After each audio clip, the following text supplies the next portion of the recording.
umubyeyi amaze kuba umubyeyi hari ukuntu agira gutyo ugasanga wenda agiye no kuririmba wenda arananiwe arakuriwe n'iki ibyo byaba byarakubayeho?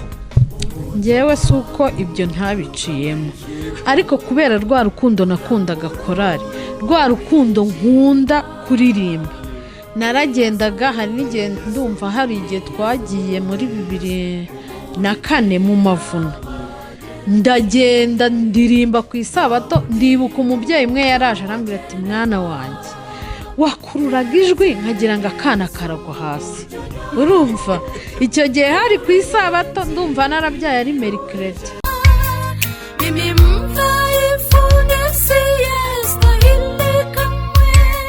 Nk'uko rero tumaze iminsi tubibasezeranya ko tugiye kujya tubashakira bamwe mu bantu bagize impano zidasanzwe mu matorero agiye atandukanye. Ni muri ubwo buryo rero twasuye umuntu uzwi ku izina nka mama chorale. Chorale Abakurikiyeyesu, arazwi cyane, yaririmbye muri chorale Abakurikiyeyesu igihe kirekire gikomeye, akaba ari umwe mu bantu bakuru muri iyo chorale. So twishimiye rero kugira ngo tuze dusangize abakunzi ba DDK TV Gospel Show ubuzima bwe, imibereho ye ataraba mu Bakurikiyeyesu. Yabanje kuririmba mu iyo chorale, ese mbere y'uko aririmba mu zindi chorale bwo yabaye umwizera muri iri torero ryari. Niyo mpamvu rero tukwakiriye mama chorale kugira ngo usuhuze abakunzi ba DDK TV Gospel Show. Ndabasuje mu izina rya Yesu, murakoze cyane, Imana ibahe umugisha. Amen. Twishimiye rero kuza kukuganiriza, tukubaza kugira ngo usangize abakunzi bawe, by'umwihariko abakunzi ba DDK TV Gospel Show, ubuzima bwawe, imibereho, urugendo rwawe mu mibereho yo kuririmba. Ubuzima bwawe, wavutse ryari nimba atari ibanga, wavukiye he, mbese urugendo rwawe n'ubuzima bwawe mu miririmbire cyangwa mu itorero ry'abadive. Murakoze cyane. Njyewe navutse muri 73. Iwacu bari abakatolike, urumva navukiye mu itorero ry'abakatolike. Hanyuma mbamo, nari n'umuririmbyi naho, naririmbaga muri chorale ndi umwana mutoya.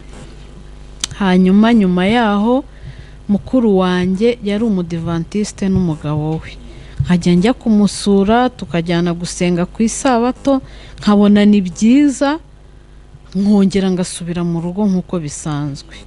Hanyuma ndumva narafashe umwanzuro muri 93, ndumva twarabatijwe hamwe na mukuru wanjye na musaza wanjye, tubatizwa ari kuri Noheli 93.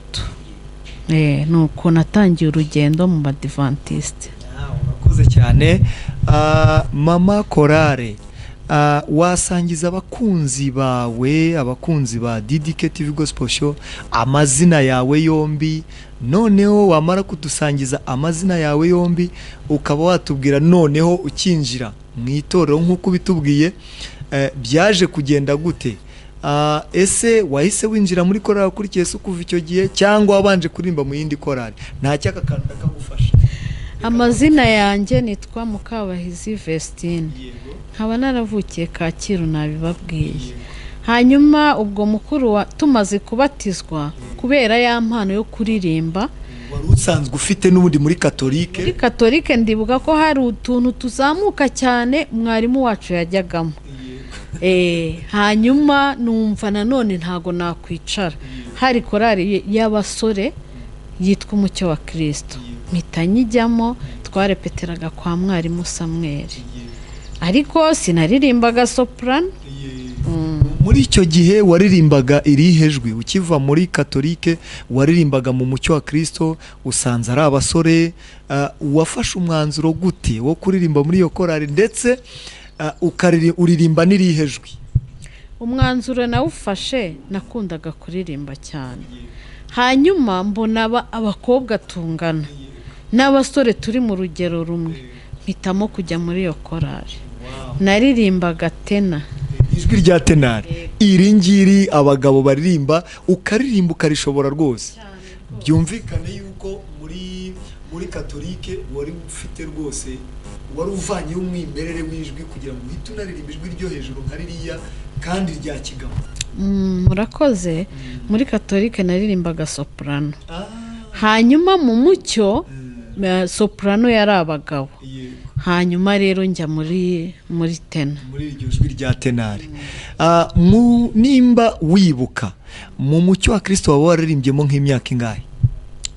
Umucyo wa Kristo ubwo twabayemo turirimbamo 9 3 9 4 naririmbagamo mbere ya jenoside, hanyuma irangiye nabwo ndirimbaho. Urumva n'amezi naririmbyeho ntibuka neza, naho ndaza turaririmba, ariko nyuma yaho nza ari nayo mbarizwamo uyu munsi. Wow, ubwo rero ugiye kudusangiza rumwe mu rugendo rukomeye cyane kandi rurerure wagiriye muri chorale Abakurikiyeyesu. Abakurikiyeyesu ubwo wayigiyemo muri mu Bakurikiyeyesu naririmbaga nabwo aruto, bo naririmbye aruto. Ubwo rero nubisobanuye ko ufite umwimerere muri ayo majwi agera muri 3, kuko waririmbye muri aruto, waririmbye muri tenari, ubuzi amateka ya tenari, uza amateka ya ruto, ubu urazamutse. Waje gufata umwanzuro gute wo kwinjira muri soprano? Ukuntu byagenze, iterambere rigenda riza. Noneho uwari mwarimu wacu yarerisa, hanyuma aza guhindura, baravuga bati, ndibuka twari bukora igitaramo, baravuga bati noneho abadamu murafata indirimbo yanyu n'abagabo baririmbe iyabo. Turirimba indirimbo muri soprano, ariko icyo gihe nabwo njya muri aruto. Aruto noneho iba nziza kuko hari harimo soprano y'abadamu. Turaririmba icyo gihe, nyuma yaho gatoya twumva ni byiza soprano y'abamama, twumva ni byiza, noneho coach wacu ashaka undi mwigisha. Umwigisha aje atestinga amajwi, ahita nshyira muri soprano. Ndibuka byaranambabaje ngiye muri soprano, ariko burya Imana ibibizi byose. Ya, ni byiza cyane rwose. Urumva urwo rugendo n'urugendo rurerure kandi ruteye amatsiko. Umaze guhindura rero ugiye muri soprano. Ese tukuzi uyu munsi nk'umuririmbyi uririmba ndetse uyoboye igihe kinini muri soprano. Ese uwo munsi waba waratangiye icyo gihe uyobora soprano, cyangwa hari undi waba yarayoboye muri icyo gihe? Uko byagenze ndumva hari undi wari uyoboye, uwitwa Aline. Ndibuka icyo gihe tumaze gufata urwego rwo kuba twajya no muri studio turi hafi, nawe yaririmbaga soprano. Hanyuma umwarimu aza gutestinga. Hari umunsi twari dufite igitaramo na ambassadors iri buze, Aline atera indirimbo yitwa Umungeri 5:00, nanacyumva zihangane, arayitera agira ubwoba. Agize ubwoba ishyaka rinzamo, ndagenda mbwira mwarimu, ndamubwira nti nyamara iriya ndirimbo buriya naza kuyishobora. Aturisire, urumva uyishobora? Nti wowe uyime ndayishobora. Mbikoze, ndibuka twari kumwe na Efra, mbikoze aravuga ati wow, burya ufite ijwi rimeze gutya. Indirimbo ndayizamuka gutyo, mba ntangiye kugaragara no kumenyekana no kugaragaza. Ndumva niyo nazamukiyeho. Iyo ndirimbo ni Yesu ni umungeri wanjye, nimba ntibeshye. Iyo ndirimbo Yesu ni umungeri wanjye, ndaza kugusaba uze kutubwira ko kantu waba warakoze muri ibyo bihe, abantu b'iyi minsi bumva ukuntu wagize iryo shyaka. Nuko ubu uratangiye rero, dusangize nk'umuntu mukuru wabaye muri chorale muri ibyo bihe, ibihe bitari byoroshye, ibihe twari tuvuye muri jenoside yakorewe abatutsi muri 1994.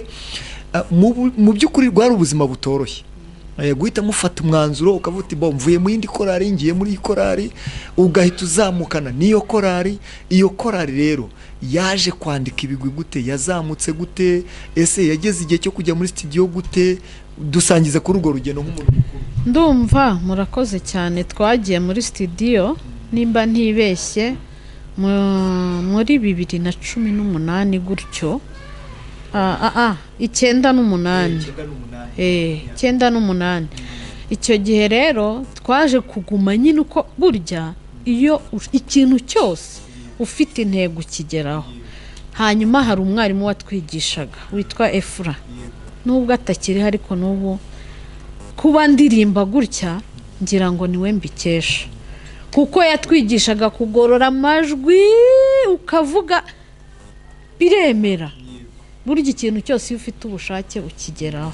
Nuko twazamutse tujya muri studio, volume ya mbere abantu barayikunda cyane ko twaririmbaga indirimbo zo guhumuriza abantu. Indirimbo zacu ni zo guhumuriza abantu nyinshi. Tuzamuka gutyo chorale yacu barayikunda cyane.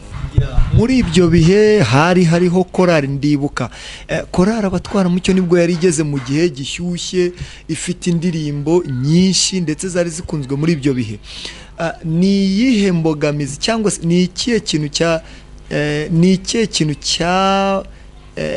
cyababashishije gukomeza, dore ko burya iyo hari chorale ikomeye ku itorero cyangwa se no mu bundi buzima busanzwe, iyo hari ekipe ikomeye, kugira ngo ekipe uyinyureho cyangwa se ubashe kugaragara nawe umurike umenyekane, biba ari urugamba ruhambaye rukomeye.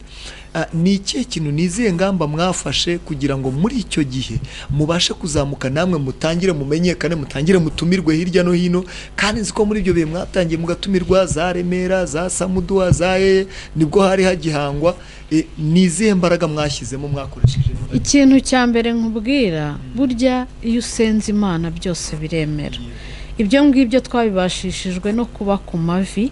Ikindi cya kabiri, ugakora ikintu gikunze ufite ubushake. Twaritangaga mu buryo bukomeye, ku buryo hari n'igihe twaheraga mu gitondo ukaza kugera mu rugo nka 9:00. Habaye ubwitange, tubifashijwe n'Imana, gahunda yacu igenda neza. Nuko muba mugiye muri studio muri 98. Muri studio nibwo bwa mbere mwari mugezemo. Byabagoye ku buryo bumeze bute? Ko kera imirikodingire ya kera ntago ari kimwe n'iyiki gihe. Byabafasha imbaraga zingana gute kugira ngo muri coding? Ese ntago byabagoye? Mu by'ukuri byarabanje biratugora. Urumva n'ubwa mbere twari tugiyemo, bamwe bagakubagana, imyenda igakubaho, bakaba barajimije bati suko bigenda, ariko tubicamo neza. Gufata kera byari bigoye cyane, ko mwajyagamo muri igihiriri mwese, yaba ari utabizi neza byose mukajyanamo. Byaratugoyeho, ariko iya kabiri twagiye twarakamiritse. Ni byiza cyane muvuye muri studio, iyo audio mumaze kuyisohora. Ese niyo yaba yarabaye intandaro zo kugira ngo muhite mumenyekana ku buryo mwahise muzamuka mugenda mukura bikomeye, cyangwa iyo audio ntiyamenyekanye cyane? Tubwire nka audio mwaba mwarakoze nyuma yaho ngaho, ese byahise bibatera imbaraga zo gukora izindi cyangwa mwabaye muretse? Cyane rwose twahise dukora indi byihuse. Ndibuka audio yamenyekanye cyane, n'izindi barazikunze, ariko iriya yari iriho indirimbo yitwa Imbaraga, ni iya gatatu. Yabaye nziza cyane, barayikunda abantu bose, ahantu twajya ukumva ngira ngo ni nayo yari iriho Yesu araje. Iyo audio yarakunzwe, ituma tuzamuka cyane. Niyo yahitinze cyane. Byiza cyane. Nuko ubwo icyo gihe se waba warubashije kuba uyobora noneho muri icyo gihe, cyangwa hari hakiri urugendo rurerure rwo gukomeza kwiga? Icyo gihe nahise nyobora, kuko naye imbaraga narayiteye. Yesu araje harimo akantu ngenda mvugamo, icyo gihe nanjye numvaga birimo biza rwose bizamuka. Twari tugeze ku buryo mwagiye muri studio ndetse mukavamo, tumaze no kumva uburyo watangiye kuririmba, noneho umaze kugira experience noneho umaze gutera indirimbo ndetse hazamo utuntu duhaminga muri Yesu araje unatera Yesu ni umwungeri wanjye isohoka neza, abantu barayikunda volume ya 3. Nyuma ya volume ya 3 watubwira nk'ibitaramo byahise bikurikiraho abantu bakabatumira ibitaramo bikomeye ku buryo Yesu uvuga uti noneho ya chorale twari turi ahantu runaka duhise tugera ahantu hakomeye. Ndibuka tumaze gukora imbaraga hari ibintu byigeze kubaho, habaho amarushanwa y'amakorari, tujya Nyamirambo, turaririmba n'andi makorari yose araririmba, ariko ikintu cyanteye imbaraga umuyobozi yaravuze ati ya korari numvise iririmba neza nimugaruke hano. Icyo gihe sinkubeshya natahanye imbaraga, ariko nanone nsubiye inyuma ho gatoya ngerageza kumva niba hari umuntu nakwigana, hari akantu ndushaho ndabikora, yaba ari iz'Imana yaba ari n'izisanzwe. Hari ibintu ushobora gukoperamo kandi byagiye bimfasha cyane. Ni byiza cyane tubonye yuko iyo korari irazamutse none yigeze ku rwego rw'inyamirambo mu makorari yandi yaravumbutse kandi akomeye nayo ashaka iterambere. Umuyobozi wari waravuga ati ya korari muyigarure, bigutera imbaraga n'umuhati. Icyo gihe muri ibi marushanwa mwaba mwarabaye nk'abakangahe? Ndumva twarabaye aba 3, ariko uburyo natwe twatashye tubabaye. Amakorari yagiye nk'iyo navuga ngo yabaye ya mbere yari babwire Yesu, ukareba imiririmbire uko baririmbye, icyo gihe twatashye tubabaye tuti babereye kandi mu bigaragara nta yari yaturushije. Kugera no ku rwego bavuze bati mugaruke n'andi makorari atagarutse, byumvikanaga ko rwose mwakoze akazi kadasanzwe. Ubwo rero mube muratangiye rero muririmbye Nyamirambo bati ya korari nziza, mugiye n'ahandi hirya no hino, ndetse ya audio irahari, mwaba mwarakoze video ryari? Ndumva video ni nka 2000 sinibuka umwaka neza, ariko ndumva ari nko muri 2001 cyangwa mu mpera za 2000. Musohoye ya ndirimbo yiswe Yesu araje, musohoye ya ndirimbo y'imbaraga, musohoye n'izindi zagiye zikundwa. Yego, iyo video yaba yarakiriwe gute? Urumva reka nkubwire, nabonye ukuboko kw'Imana. Nibwo bwa mbere twari tubikoze, ubundi n'abatwara mucyo bari bamaze kumenyekana rwose. Yego, na ambassadors n'abagenzi turayikora. Umva abantu baraje baruzura, umva gukunda indirimbo byari byiza cyane. Byagaragaraga ko bari banyotewe na video yacu, yaraguzwe biba byiza cyane. Mbese muri ubwo buzima bwo muri chorale, iyo wabuvangaga n'imibereho, ntago twiriwe tukubaza ku rugendo rwawe, ubuzima bwawe bwite, igihe washakiye, ariko se wabifatanyaga gute n'ubuzima bwo mu rugo? Dore ko iyo umubyeyi amaze kuba umubyeyi hari ukuntu agira gutyo ugasanga wenda agiye no kuririmba, wenda arananiwe, arakuriwe n'iki. Ibyo byaba byarakubayeho? Njyewe suko ibyo ntabiciyemo, ariko kubera rwa rukundo nakundaga chorale, rwa rukundo nkunda kuririmba, naragendaga. Hari n'igihe ndumva hari igihe twagiye muri 2004 mu Mavuna, ndagenda ndirimba ku isabato. Ndibuka umubyeyi umwe yaraje arambwira ati mwana wanjye wakururaga ijwi nkagira ngo akana karagwa hasi. Urumva icyo gihe hari ku isabato, ndumva narabyaye ari mercredi, ntabwo najyaga nanirwa.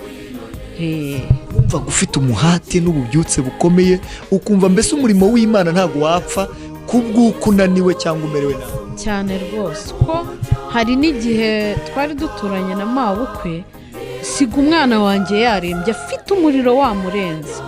Wa mukobwa we, kubona umwana arwaye bimeze bite? Ndamubwira nti mukecuru, uyu mwana ni Imana yamumpaye, kandi kuguma hano nta kintu biri bumarire, ndamusigira Yesu ndagiye. Bantu mukurikiye iki kiganiro cya DDK TV Gospel Show, murumva ubuhate n'ubutwari umubyeyi yagize, ndetse na n'uyu munsi uwo murimo yatubwiye ko akiwukora. ubu ngubu nimba ntibeshye mugeze kuri video ya kangahe? tugeze ku ya 8. Mugeze kuri video ya 8. Kandi ni wowe ubu ngubu ugaragara nk'uyoboye ijwi rya soprano kugeza n'uyu munsi cyane. Byaba byarakubereye urugamba rungana iki kuba uyoboye igihe kingana gutya? Ndetse hari benshi baba bavuga bati ko uriya mubyeyi aritanga, uriya mubyeyi aravunika, uriya mubyeyi arananirwa, ariko wowe urashikama ugera kuri uru rugero ndetse ugera kuri uyu munsi. Wadusangiza ibintu byaba byarakubayeho byiza wahuriye nabyo muri uyu murimo wo kuririmba? Ikintu cya mbere bituma ntigunga ngo nitekerezeho njyewe ubwanjye, kandi burya iyo ugiye kuririmba niyo waba wahuye n'ikibazo, icyo kibazo kiragenda ukamera nk'umwana w'igitambambuga, kuko iyo turi kumwe nta mukuru nta mutoya muri chorale, tuba dusabanye nk'abavandimwe. Rero iyo ikintu nabonye binyongerera kuririmba ni byiza, bituma uhora unezerewe nta nubwo umuntu anasaza. Nakubaza, mu by'ukuri uri umubyeyi, ufite abana ndetse bamaze kuba bakuru, ni uwuhe mwana waba warakurikije impano yawe ku buryo umureba mu bandi ukavuga ati umva uyu mwana we byanze bikunze azaririmba? Cyangwa se uratubwira abana babiri, sibyo? Ufite abana bahagije ariko uratubwira babiri, umwana waba ukunda kuririmba akurikiye impano nk'iyawe n'umwana waba atabikunda na gato. Icyo kibazo kirankomereye, ariko harimo umwana ukunda kuva akiri n'umwana mutoya. Hari igihe umwana agenda akajya gukubagana ukamubura, nabwirwagwa n'ahari no kuba arimo aririmba. Uwa kabiri yitwa Ndaruhutse Denise. Ngira ngo no muri junior yacu abamo, nuko muri iyi minsi ari kwiga ntagaboneka. Turamuzi Ndaruhutse Denise, nawe aho ari nakurikira iki kiganiro ndumva bizamutera umuhati n'imbaraga byo gukomeza kuri iyo mpano, kuko iyi mpano ni impano nziza. Ndetse ugiye kudusangiza ni izihe mbogamizi waba warahuye nazo kandi zikakubabaza cyane muri urugendo rwo kuririmba watangiye? Imbogamizi zimwe, hari nk'igihe batumiraga chorale yacu, twamaze no kwitegura, twageze mu modoka bakavuga bati ntaho mukigiye. Byaratubabaje pe, nanjye byarambabaje.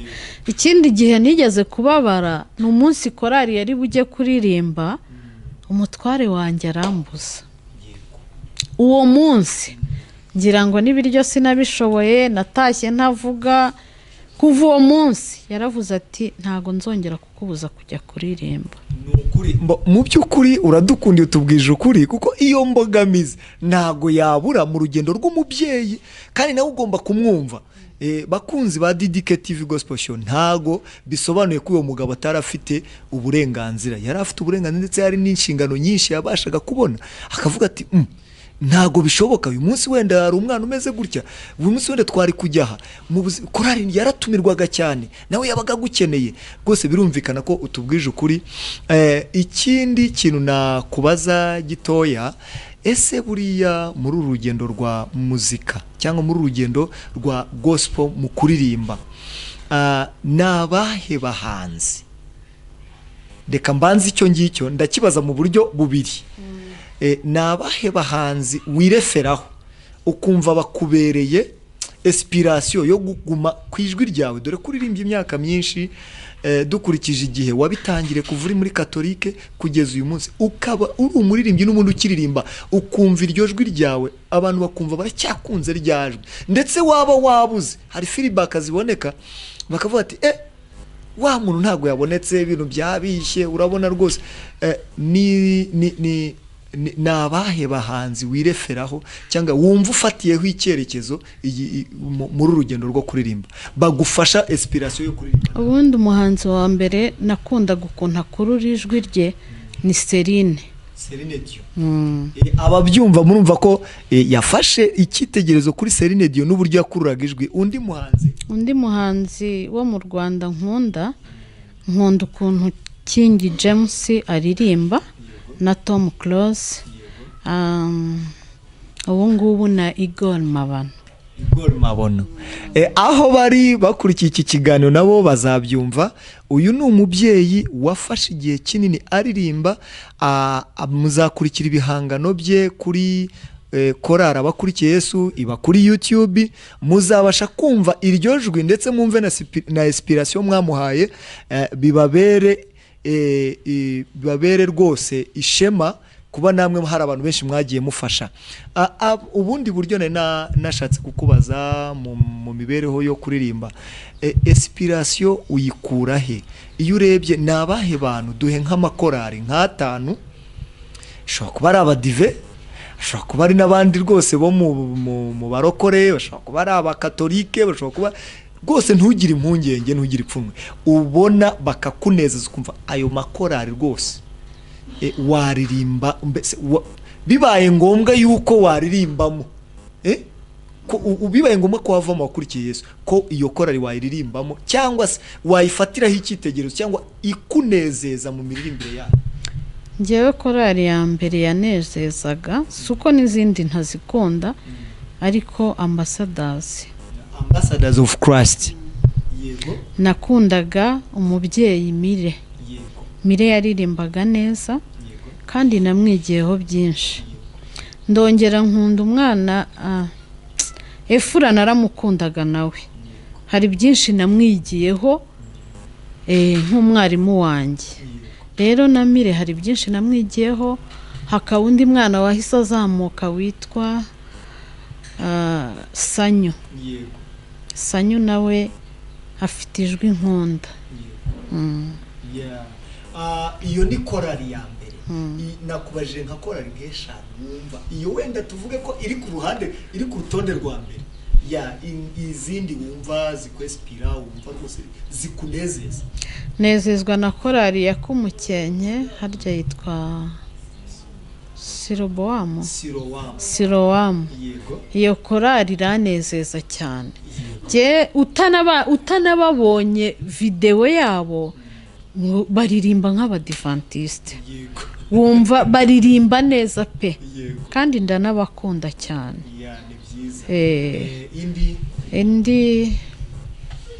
Indi nkunda Shalom Singers. Nubwo ari abagabo ariko ndabakunda, nkunda ukuntu baririmba. Harimo umwana uririmba cyane, harimo Michel, hakaba n'uwitwa Kimenyi. Tunajya kurura nawe buriya natwo njya ntwigana.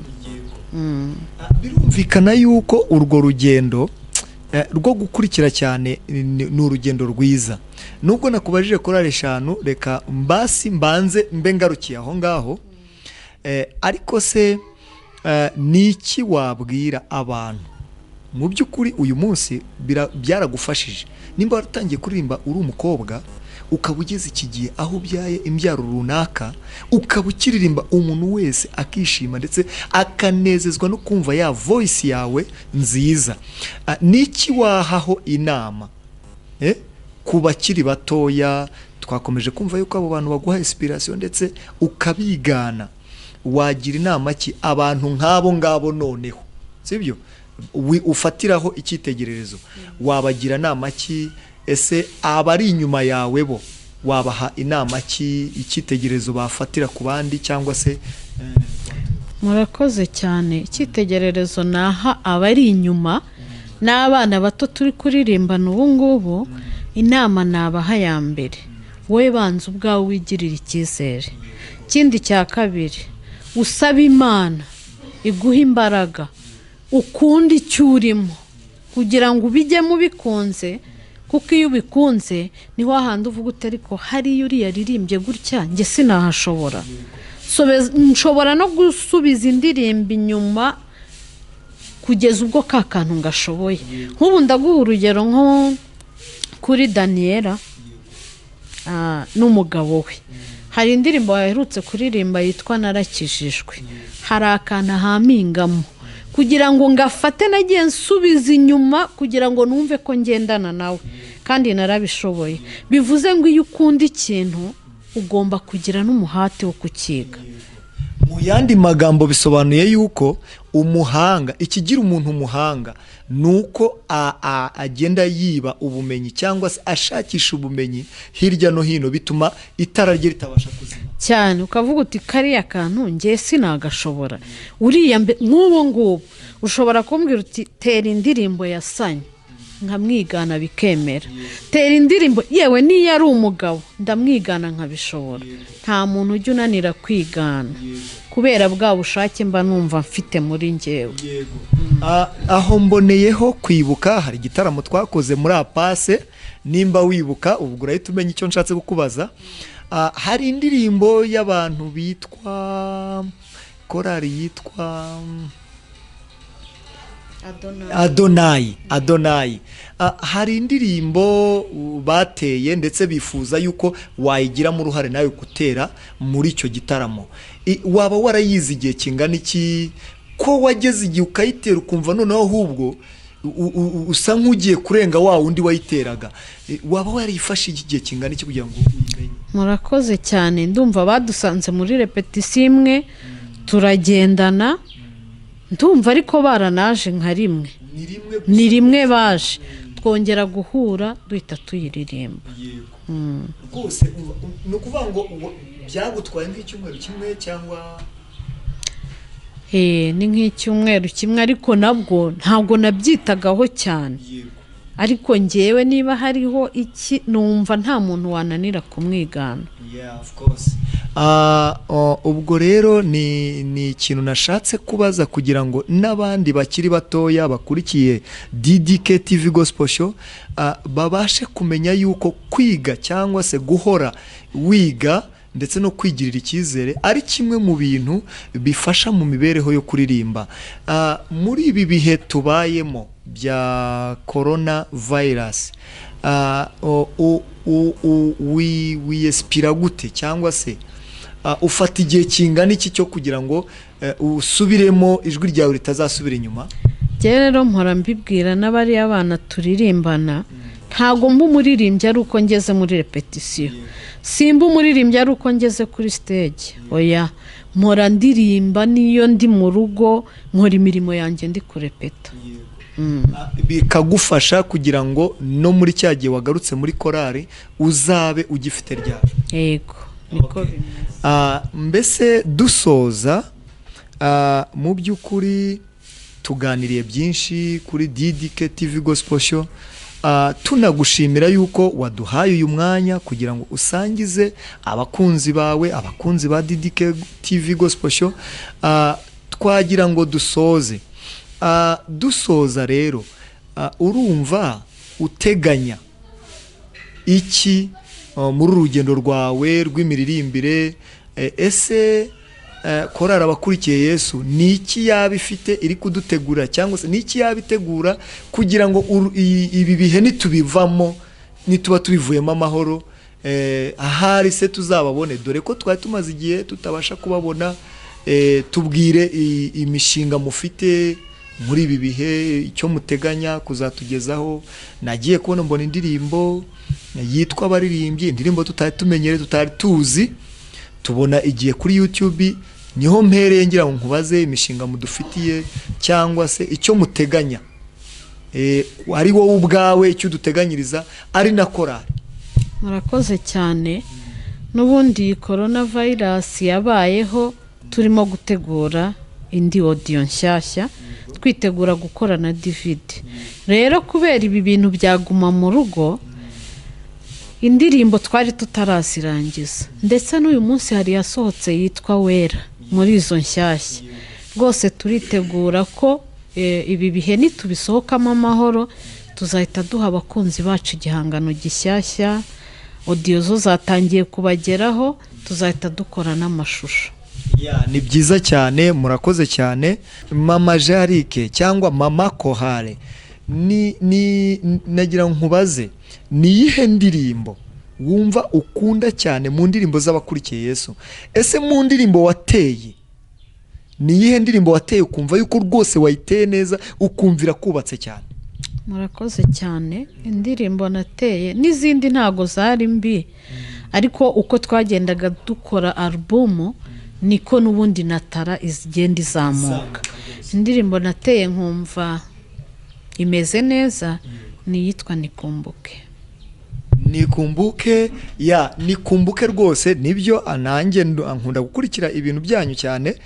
Nikumbuke numvise ari indirimbo rwose iryoshye. Abazakurikira iyo ndirimbo muzayumva, ni indirimbo y'igiswahili, indirimbo iri kuri volume ntibeshye ni volume ya 3, volume ya 4. Ya hagati ya volume ya 3 n'iya 4 ngira ngo.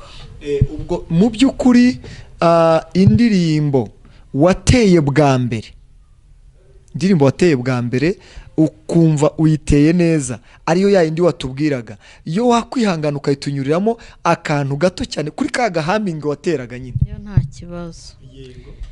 Yesu n'umungeri wanjye, none sinzakena, andyamisha ku mazi meza, kanda mazi adasuma, akomeza umutima wanjye, igihe umva mwifuza, niyo mfita gahinda kenshi, Yesu randuhura.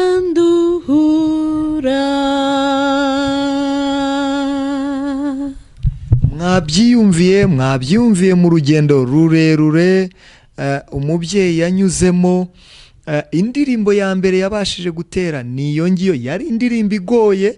Abantu mukurikira muzayishyiramo muyumve, mwumve uburyo yayiteye uwo munsi wa mbere, ndetse akanayitera muri studio. Byari urugendo rukomeye kandi ruhambaye.